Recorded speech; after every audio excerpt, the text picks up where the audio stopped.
In a large glass tower, among offices and corridors filled with business hustle, the director of a well-known company sat in his chair, buried in a pile of papers.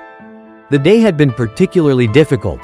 Meetings followed one after another. The numbers in the reports didn't add up, and to top it all off, a contract promising enormous profit had landed on his desk. Everything looked too perfect, too smooth, and that was exactly what worried him.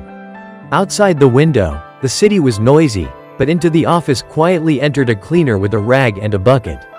With her was her little daughter, whom she sometimes took along for the evening shifts so the girl wouldn't have to stay home alone.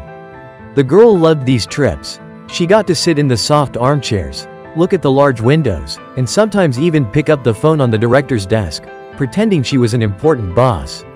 While her mother was dusting, the girl sat down at the massive desk and jokingly pulled on a pair of yellow rubber gloves. She carefully examined the papers lying there, as if trying to understand their meaning. Suddenly, the phone rang sharply. Without thinking, the child picked up the receiver. The voice on the other end was insistent and rude. The man hurriedly insisted that the contract needed to be signed immediately and a copy sent back. The girl, not understanding the essence of the matter, began asking simple questions. Why so urgent?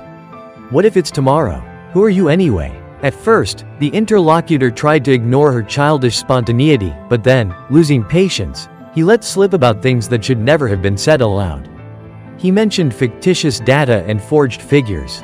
The director, who was sitting across from her and listening to the conversation, felt a chill run down his spine. He picked up the contract and began rereading it, now knowing what to look for. Indeed, the wording was vague, the signatures were fake, and the amounts were calculated to funnel the money to an unknown destination. What had seemed like a stroke of luck turned out to be a trap. Without even realizing it, the girl had dragged the whole truth into the light. She hung up the phone and looked at the director proudly, thinking she had helped like a grown-up. The usually unflappable man sat with his head in his hands, unable to believe that he had been saved by a coincidence and a small voice that had sounded at the right moment. The next day, the director gathered the entire staff. He told the story of how, thanks to a child's attentiveness and naive questions, a disaster had been averted. The girl was presented with a small gift and a commemorative diploma for courage and attentiveness. The employees applauded, and the cleaner couldn't hold back her tears. From that day on, people in the company often joked that the best auditor is an honest child's question. And the girl with the yellow gloves became a little heroine of the big office, a story told to every new employee.